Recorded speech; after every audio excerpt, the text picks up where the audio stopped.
नवरात्रि की शुरुआत के साथ गरबा शुरू हो रहे हैं और इसके साथ ही इस बार गरबा में गैर हिंदुओं की एंट्री पर रोक लगाने के इंतजाम किए जा रहे हैं।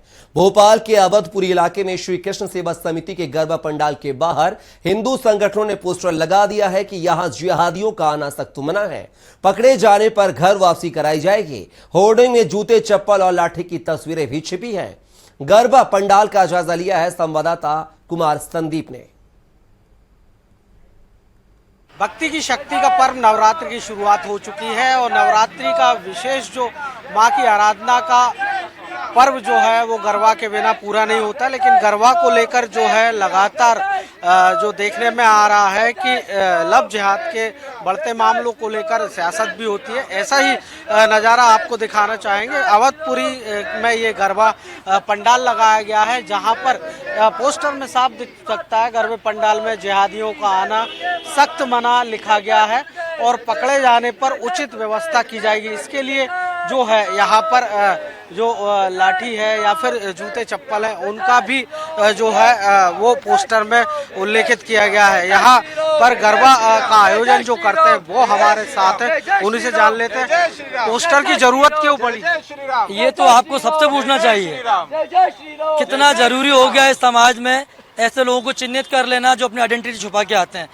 क्या जरूरत पड़ गई हमें हमारे ही समाज में लोगों की आईडी चेक करने की। आप एक मानसिकता के तहत आप दूसरों के पंडालों में आते हैं। जब आपकी श्रद्धा ही नहीं है माता में, जब आप सनातन को मानते ही नहीं हैं, आप देवी को देवी मानते ही नहीं हैं, तो गरबे के पंडाल में आप क्यों आ रहे हो। गरबा पूजा करने की पद्धति है, माता को मनाने के लिए किया जाता है। एक नृत्य है जिसमें माता प्रसन्न होती है, उनके सामने अगर हम करते हैं। हमारे घर की माँ बहनें यहाँ गरबा कर रही हैं, आपकी जब उसमें श्रद्धा नहीं है तो आप वहाँ क्यों आ रहे हो। आप एक मानसिकता के साथ उसमें आते हो कि हम यहाँ पे आएंगे, बेला फुसलाकर हम छोटी बच्चियों को झूठ बोल के ले जाएंगे। और लव जिहाद जैसी बुरी चीज़ है, कितने बार देखते हैं आप लोग, हम तो मीडिया के माध्यम से ही देख पाते हैं कि जो बच्चियाँ कहीं फ्रिज में कटी मिल रही हैं, कहीं लाशों के ढेर मिल रहे हैं उनके, और एक ही मानसिकता के तहत हो रहा है। इस बुरी मानसिकता का हम विरोध करते हैं। हम किसी धर्म जाति का विरोध नहीं करते। इसका मकसद क्या है लगाने का? ये उनको चेतावनी है कि आप गलत मानसिकता के साथ यहाँ पर ना आएँ। अगर आप आते हैं तो आपकी उचित व्यवस्था की जाएगी। उचित व्यवस्था का अर्थ ये है कि आपको चिन्हित किया जाएगा और प्रशासन के हवाले कर दिया जाएगा। किस तरह आइडेंटिफाई करेंगे ऐसे लोगों को जो कि आस्था ही नहीं रखते फिर भी आते? जिनकी आस्था नहीं है, जो फिर भी आते हैं। हम तो वसुदेव कुटुंबकम वाले लोग हैं, सहिष्णु लोग हैं। यहाँ पर हमारे पार्टी के कार्यकर्ता खड़े रहेंगे, हमारी समिति के लोग खड़े रहेंगे।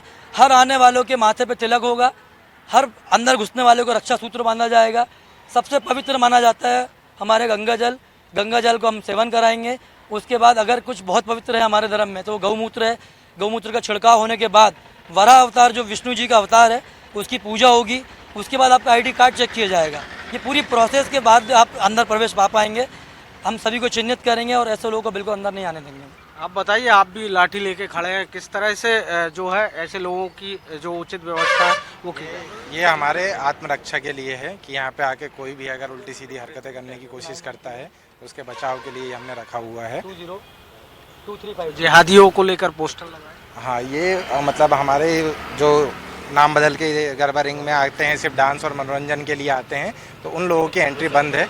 उनका आधार कार्ड चेक किया जाएगा, उन पे अगर फिर भी डाउट होता है तो सारी चीज़ें किया जाएगा और अगर हम ऐसे आदमियों को पकड़ते हैं तो उनको प्रशासन के हवाले कर दिया जाएगा। तो निश्चित तौर पर नवरात्रि पर्व पर जिनके धर्म अलग है या जो इनमें इस आयोजन में या माता में आस्था नहीं रखते हैं, उसको लेकर इन लोगों का साफ तौर पर कहना है कि ऐसे लोगों की पहचान की जाएगी और उनकी नो एंट्री इस गरबा में रहेगी। कैमरा पर्सन सुरेश कटियार के साथ कुमार संदीप, स्वराज एक्सप्रेस, भोपाल।